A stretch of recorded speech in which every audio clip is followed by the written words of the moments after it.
Join us on a dreamboat wedding with Victoria Harbour as the backdrop. Enjoy exquisite Thai royal dishes using premium ingredients. This is my favorite Thai restaurant in the world. And meet an independent watchmaker who only produces 10 pieces a year. 10 million Hong Kong dollar. In your hand right now, $10 million.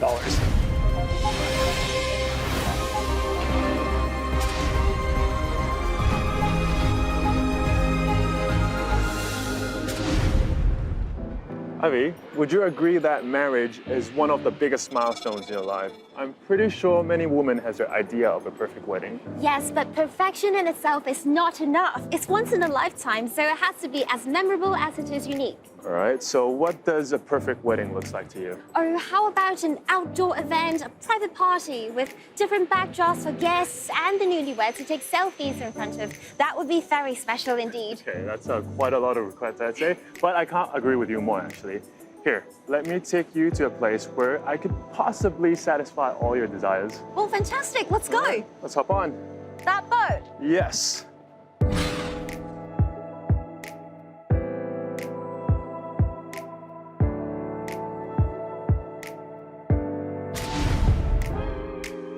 Outdoor weddings have become more and more popular in Hong Kong, but don't you worry, the boat I'm taking you on is quite unique. If you want something that's even more special, how about a wedding on the water?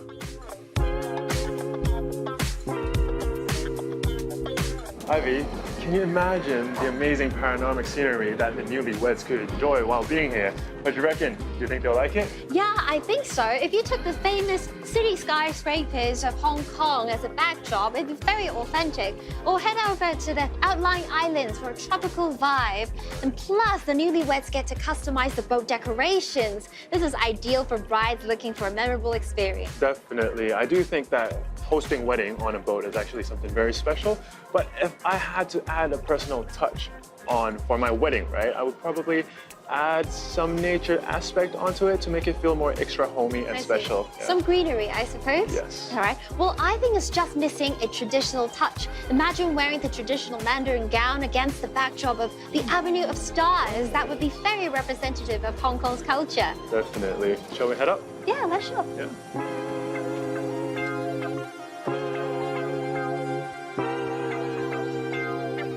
Women have quite particular needs when it comes to their wedding. And the person who came up with this wedding boating idea must have put a lot of thought into it. So Lawrence, how did this wedding boat idea came about? Yes, Ivy. So actually, the founder of the company and the yacht, he always wanted to transform yachting into a concept of accessible luxury.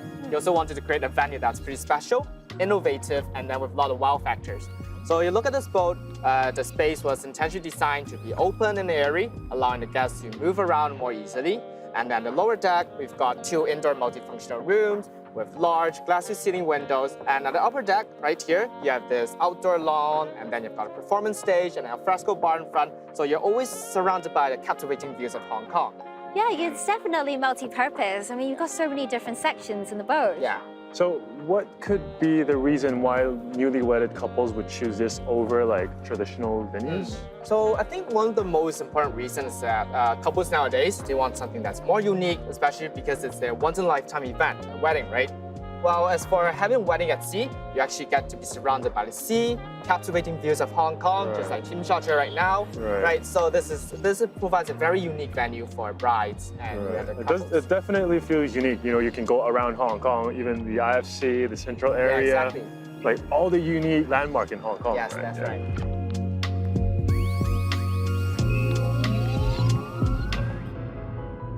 What might be some of the constraints for hosting a wedding on a boat?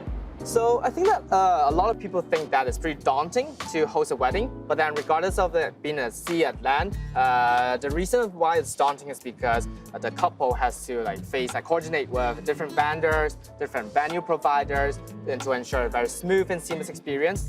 But then what we do here is that we try to minimize the stress. We will make it more stress-free for the couples. We actually have combined 3 of the most essential venues of a wedding, which is the ceremonial place, the place for dining, and then a place for after party, all into one space, which is this boat. So by combining all these 3 venues together, it makes the life of the brides a lot easier. Much easier. Don't have to worry about the operation. Exactly. And yeah, I mean, and on top of that, we also provide like services like audio support, decorations, dining, and then we can help them scout for DJs or live bands. So at the end of the day, what we want to do is to make the couples think that they're celebrating their love and then creating unforgettable memories instead of the logical nightmares. Right. Yeah, so it's like a kind of all-in-one service that you provide. Yes. So speaking about couples, is there any like sweet memories that you can share with us? Yes, one of the sweet memories is that a couple who got married a few months ago, they told us the 2 couples actually met on the same boat 3 years ago in a corporate setting. So they chose to host a wedding here again because this place reminded them of their love, it's where they kindle their love, and then it makes it more even long-lasting.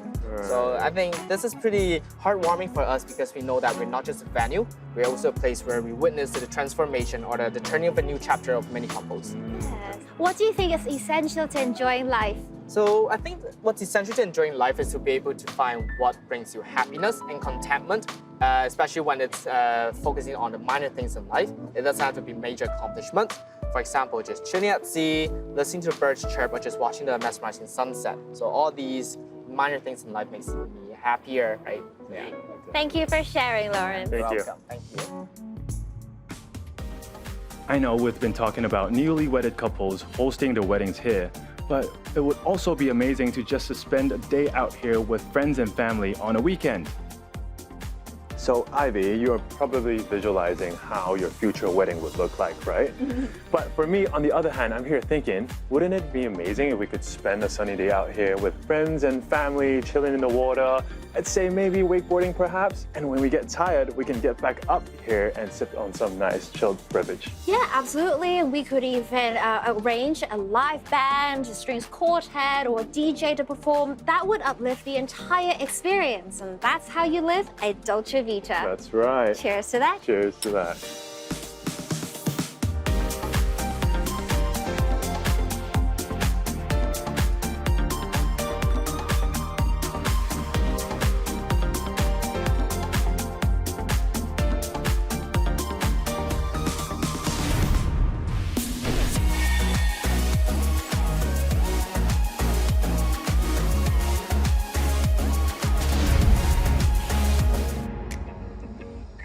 You're bringing us back to this heritage site. What are you introducing us today? So far, I've taken you on a journey through a little bit of fusion, a little bit of French fine dining cuisine. Today, we're gonna go straight into the heart of Southeast Asia. And we're gonna experience a little bit of royal cuisine. I love Southeast Asian food. Let's go, let's go. Let's go, let's go.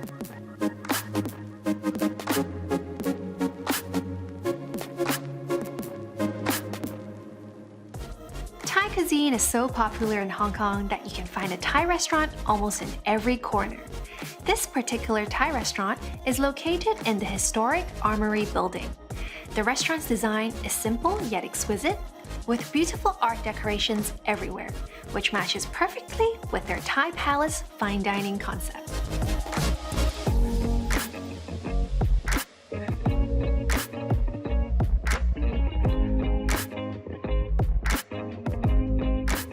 What we are doing is royal and boran, which is traditional Thai. Mainly the reason is lots of people, they don't know the history of the Thai food. Thai food is more than just a pad Thai or just a tom yum. There's actually more dishes and variety into Thai food. The restaurant has a modern take on Thai Palace cuisine. For the appetizer, fresh scallops are served with homemade rice noodles and a side of green bean sauce, creating an explosion of flavors. Ooh, I love fresh scallops. Scallops. It's a little bit sweet. Very strong in peanut flavor. It's actually like a very mild satay. Yes, yes, Right? yes. But actually they use a fermented green bean, a mung bean, that they ferment over here, and then they mix it with other things to make this particular sauce. And and then they grill it to that caramelization. But again, a little bit of peanut flavor, not too aggressive. It's not there to attack your senses, but there to sort of like complement the fermentation of the mung bean. I actually think the sauce goes really well with these noodles, right? Yeah, these noodles are house-made out of arrowroot. So it's a vermicelli that looks like rice vermicelli, but actually it's softer. I taste it different. And it's quite nice because it laps up that sauce. Yeah. And it complements that scallop so well. This appetizer, we are doing this fresh vermicelli, whereby we do it ourselves in kitchen. We do the doughs from scratch, and then we squeeze it out. Yeah, whereby it's very different from other places in Hong Kong. And for the crab curry, it's a southern Thailand curry, whereby we put betel leaves into the curry, yeah, and fresh turmeric.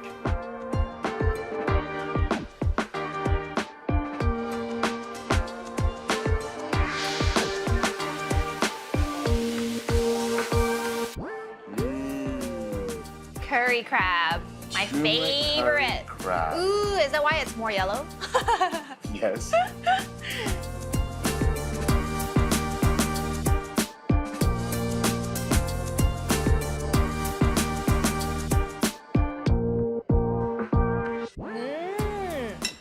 So satisfying because it's so meaty. Actually quite spicy as well. Aftertaste, it comes. Very pungent, I Yeah. feel. Like of all the yellow curries that I've had, this one is much more creamy. I realize it has that kick right at the Yeah, end. right at the end. Yeah. So I think the cream sort of covers the kick. And then it just comes boom yeah. like that. Exactly, but the crab flavor is beautiful. I mean, I think they've fried it a little bit, so you got that caramelization on it. Yeah, it's still very fresh, And you know? the betel leaves in there It's the really highlight. just puts that Thai flavor into it, and you really, really feel like you really enjoy it. But again, as a yellow curry, quite unique, quite different from what you eat out there. I think it's because they use coconut cream instead of coconut milk, Yeah, so actually it's a lot creamier than usual. and it's very, very good.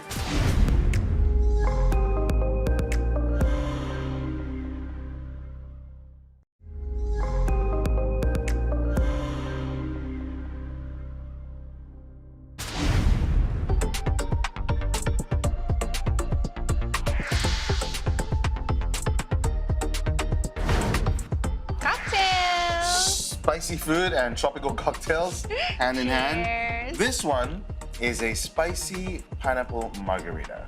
Sounds exactly what you need on a Thai holiday. Mine, can you guess? No. It's an Earl Grey martini. Oh, wow. With gin in it. It looks almost like it's like a creme brulee sort of a thing going on there. Yeah, like a but- dessert, right? Cheers. Cheers.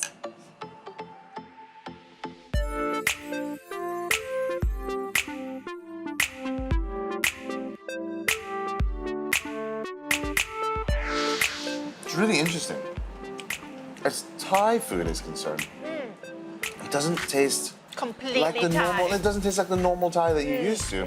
Yet, it has Thai flavors in there. It has that Thai twang to it. I think it's to do with the fermented bean curd. Yeah, is the it? fermented bean curd definitely is more of like what we're used to, Chinese Chinese. cuisine, what we're used to. But then again, you have this plum leaf that's done tempura style. Yeah, so It's actually very rich in flavor and very a earthy. little bit spicy. just on the slight side. I think if you bite into the chilies, it'll be I'll slightly save that more for of a you. kick, but more earthy than I thought it was going to be, and really, really, really, really nice. I mean, this came with some of the fruits that came with the main course. I mean, it has to like a be star fruit. eaten together, right? Good. I need to try. I mean, honestly, very difficult to describe. I just But gotta as try for soon as the myself. star fruit juice hits the fermented bean curd flavor, it instantly takes you to Thailand. Right? I mean, it It sounds becomes a lot more Thai actually. very extreme what I just said, but it does, right? I mean, it does transport you a little Suddenly bit. everything makes sense Yes. actually. Yes. For dessert, we had coconut rice dumplings. The rice dumplings are filled with coconut bits, topped with palm sugar, coconut cream, coconut shavings, and black sesame. I love the chewy texture of the rice dumplings, along with the rich coconut flavors. It's perfect. This is actually one of the most unique Thai restaurants I've been to. I think the chef really plays around with all these different flavors, so it doesn't come across as like a typical Thai cuisine. I gotta confess, this is my favorite Thai restaurant in the world. Wow, that's a huge compliment. It is, but I'll tell you why. It's simply because the chef uses a lot of effort to ferment their own sauces here. And that creates a very, very unique flavor profile that you can only have over here. So that's why I would always come back.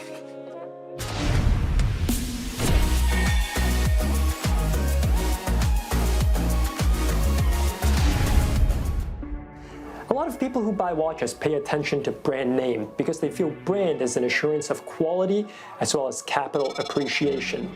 Now, if you're not just after those things, but get a thrill from owning something that's one of a kind, then a watch manufactured by an independent watchmaker might be the right choice for you.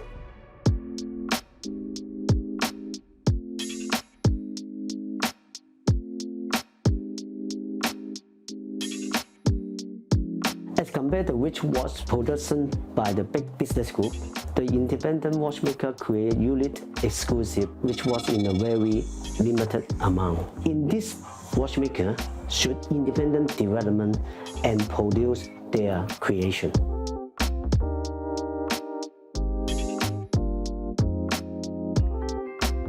For me, the core collection value is a craftsmanship. This old-fashioned independent maker are highly skilled mechanic and have the most in-depth knowledge in the micro-mechanic and finishing in the metal work.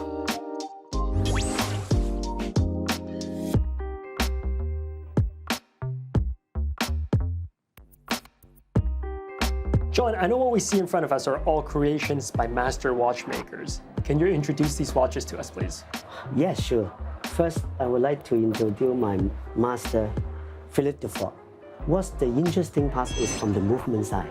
We call it Geneva. It's spanning the skillful. They have a different factory, they make it. He make a very special skill to making very smooth. When you turn on the movement, you can see the different angle. But it's actually flat. Actually flat. Oh, wow. Internal agony. The beveling part is made by hand. That is very, very delicate work. Okay, and what about these watches? They're very rare, right? Oh, they were very well. There's only totally 200 pieces in the world. Ever. Ever. Give us an idea, the audience an idea of how much these watches would be worth. It costs about 10 million Hong Kong dollar, at least. In your hand right now, $10 Yes. million. More. Okay.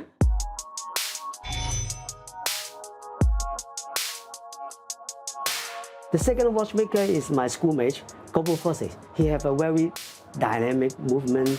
He make a movement upside down. The craftsmanship on the movement, you will see the polishing of the beach, of the school hat, and also have the double second display. We call that concentrate escapement. And the escapement is 30 degrees, very special. It's anti-gravity because it's on an angle. Yeah, exactly. Okay. This is a very unique piece, it's limited. Okay. Okay, and let's move on to the third watchmaker. The third watchmaker, this is my school teacher. School teacher. From Moscow. He's very famous for the dial. Have a look close up on the sub-style. We call that French gousset. Gousset is made from the engine turn, machine. And you will see the tip of the pylonic on the dial. So it's 3D. I mean, I can't touch it, but if I were to touch it, it'd be bumpy. It will be bumpy, yeah.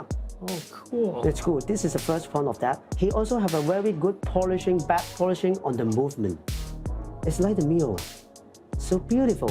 And different color, yellow, rose gold, and steel. It's like art. Yeah, it's art pieces. Every piece is art pieces. This only make 10 pieces, totally. Again, ever. 10 pieces ever. Only 10 pieces. Wow. Right until now.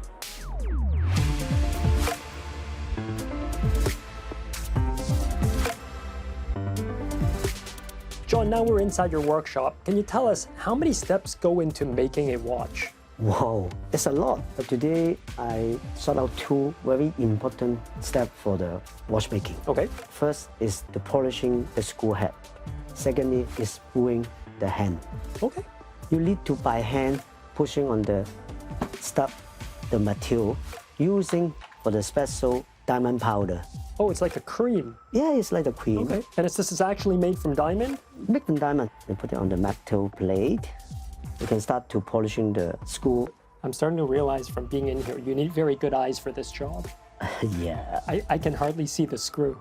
Oh, have a look now.